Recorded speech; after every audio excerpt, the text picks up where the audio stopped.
They just they put more and more straws, okay? And one of these straws is going to break the camel's back in this game. Yeah, and recently there's a lot of metal straws that are being used, so that's actually heavier than your general straw. Oh, absolutely. So, and, okay, this is going to be buffered once again. They're looking for it. That's still a huge amount of damage. Noah just doesn't really get to play this lane. Yeah, he's just having a rough time. They lose both turrets in the duo lane, the bottom lane, then obviously the top swap ends up going down here too. So ton of extra gold over to this Varus, who's going to be the main source of consistent poke damage before the fight starts. And, you know, we talked about Lilia and how it's difficult for her to get in and set up sleeps, but if you're this far behind and Set gets a kill like this, so he's going to be feeling very comfortable, it ends up being really easy for Hoya to actually set up plays later on because he's just ahead of this Lee Sin. Sounds like someone who is forever alone would make a laugh like that. That was perfect. It's like that, like the lizard, you know, meme where it's like, yeah. That's exactly how I feel after I get a solo kill as well. So yeah, you can feel the way he's feeling. But yeah, he's going to be able to maybe set up for some of these sleeps, you know, later on. Lilia comes in and sweeps up the bowling ball or the Q after he face breakers in. Yeah. This is really ballooning out of control. I mean, KT have no control over this game. There's nothing that they have. They have gotten 0 objectives, no Rift Heralds. Nope. I don't even know if they got a single plate in this game, right? We're currently in perfect game territory, even with that added bonus of the plates. Yeah, when the plate came up earlier, it was 0 plates for KT, so I'm pretty sure they didn't get any since then. Yeah. That was right before they faded, so I mean, look at the gold lead across the board. Yeah. Only Azir has a gold lead, which is kind of where you want it to be, but they're going to need to stabilize here and start to fight back. And I don't think this Drake fight is really where they can make that stand. Maybe trying to collapse onto Set on the top side of the map where they are grouped up right now is one way, but Delight's proactive here. Oh, perfect timing on this ward. KT, man, they're just coming up empty. Yeah, they're just finding nothing. And even then, it's a level 12 Set that got a solo kill, right? It's not going to be easy to take him down, especially diving a turret. As this Drake, of course, will be pretty much free for the side of Bro. There's nothing that Dorian can do to try to challenge this one. Not even close, and now Umpty has his stopwatch, so he's feeling very good about the next time these two teams do decide to fight, especially because the Divine Sunder just now coming up for Noah. It's also nerfed on this patch. It's going to be not that significant in the grand scheme of things on this individual game isolated, but first item up for Azir too. Like, this is the moment where KT wanted to be able to say, okay, now we have these items online and we could fight for the second Drake, but they're just too far behind. They didn't get those items for so long that they missed the boat, they missed the window. They didn't have any control over the bottom side of the map, especially after that solo kill from Hoya. So just gonna sit back and wait, and that gives a lot more time for Fred Brion to continue to control this map, control the pace of the game. Yeah, they're just relaxing with it. It's been very clean from their side. You know, no real mistakes made. The only thing that maybe could have gone better for them was perhaps Lava getting further ahead in this mid lane, but it's up against an Azir who has that range advantage, and Dove was handling the lane very well. You mentioned that Dove loves this champion. He actually named himself after this champion. Yeah. Dove, the bird. Exactly. And that's why, because Azir is also.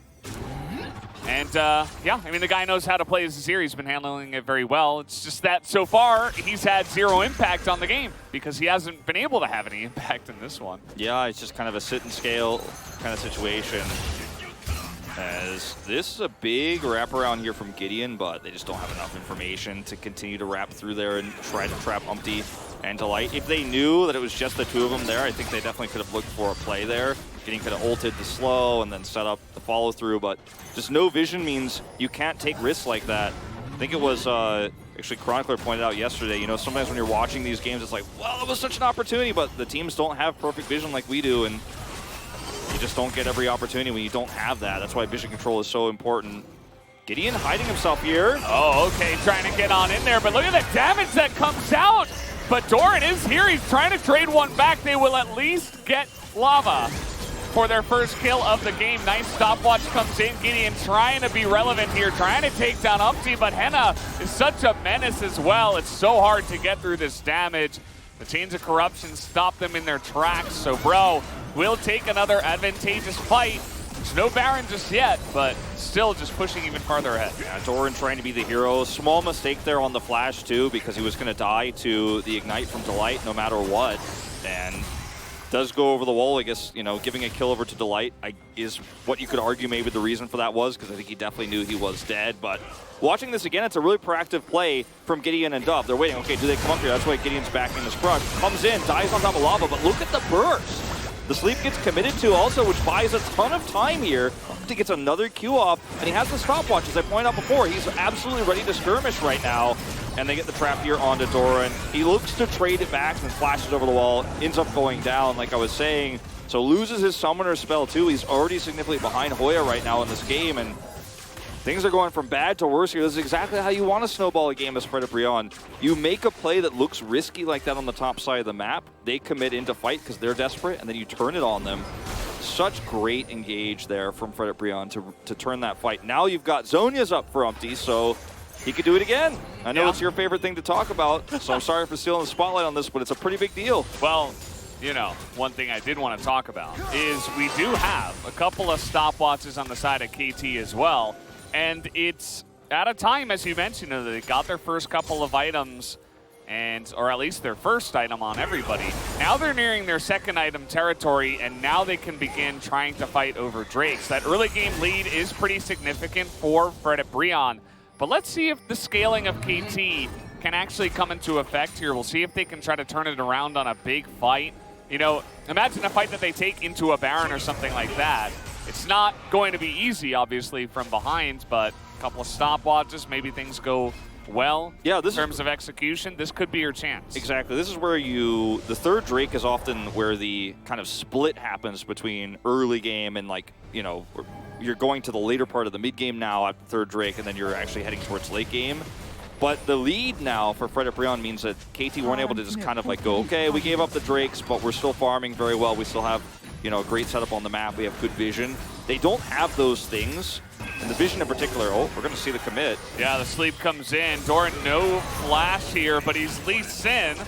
Not quite able to get his team there in time was Umpty. Would have been an awesome pick, but they're still getting relevant damage. Yeah. They're still pushing KT away right before the Drake. Exactly. I mean, with the Leandries here, it's going to be so much damage to Doran, who has no magic resistance whatsoever and is only level 13. Umpty actually matching his level right now this game, so you end up taking away 2/3 of Doran's health bar, and he doesn't have teleport. You know that. That's a Drake. You know, that ultimate 100% worth it. Yeah, if you get the kill, it's even better, but Fred Brion in such a good spot here, and they have so much vision control. I was going to mention that before we went into that little exchange, and it's just not easy to take away as KT rolls to right now, because you don't have a sweeper on your Lee Sin, so he's not really able to safely go in and take that away. He's one of the only champions who could go in and actually feel safe to come in, clear a ward, and get out.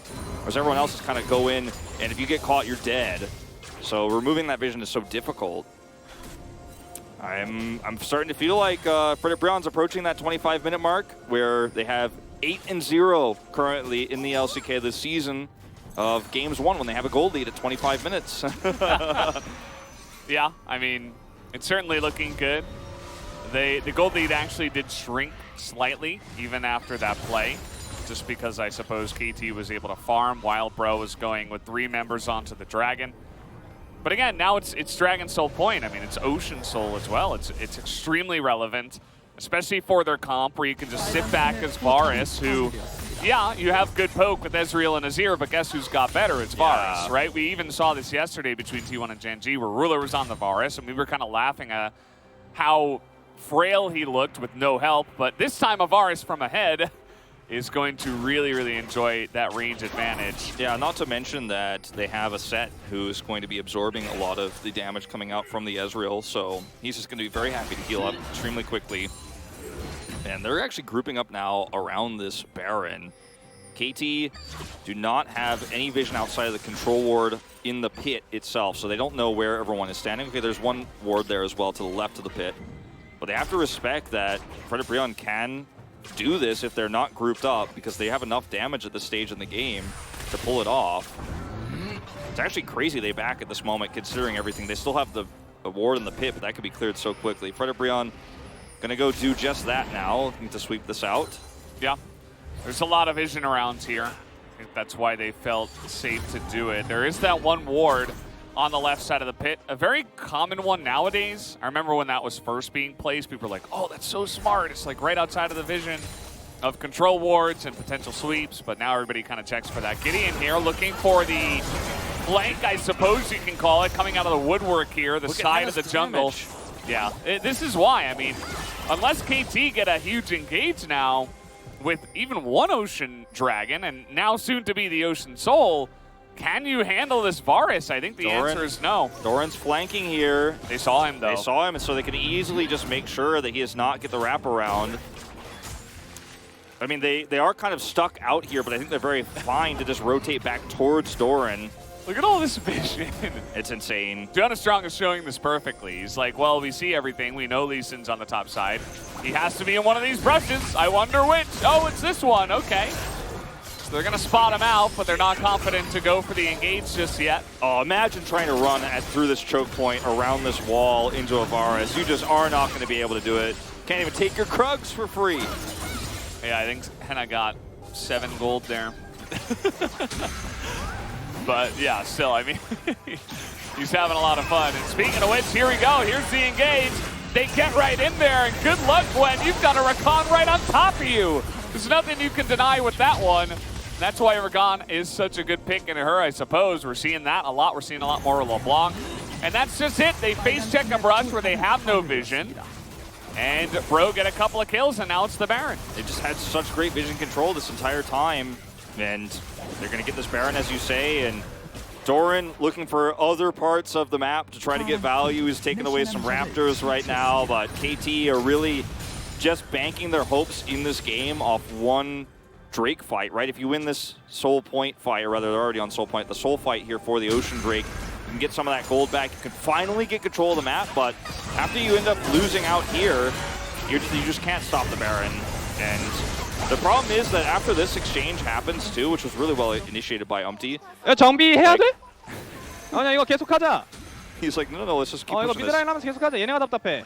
에다가 볼게. 2명 지웠어. 태연아 텔도 봐줘.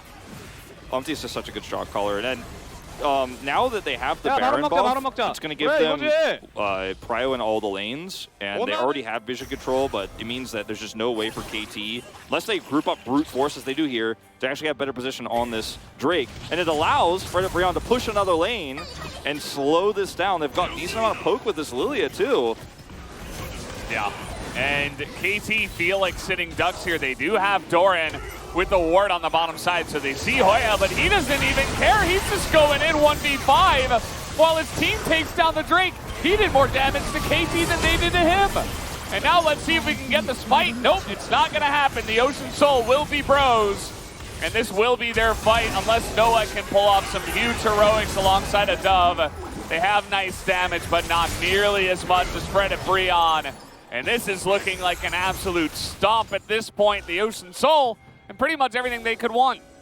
I really was not sold on the Lilia pick. I was super against it, but this has been a fantastic game from Umpty. His calls have been fantastic. He went for 2 critical invades on red side's blue buff. Both of them ended up yielding great results. They ended up getting a pretty big snowball-y lead. And good game from Henna too. You know, a lot of people in the global community aren't giving this guy a lot of credit right now. A lot of people think he needs to be replaced. I completely disagree. I think if he has a great team around him, it's not a bad game. Then he does actually hit the shots. He does actually do what an AD carry should. And speaking of which, yeah, he landed that shot. And you can't blame Dove either, because at this point, it's just desperation. They have to do something, but I think the game can end right here. Umpty's probably shouting at his teammates, let's keep going. We're not backing. We're still getting in there. Hart's trying to make the miracle work there on the backside, but it will not. As Noah goes down, they sweep them up, and they will be taking game number 1 here in 29 minutes in very swift fashion. 14-1 are the kills.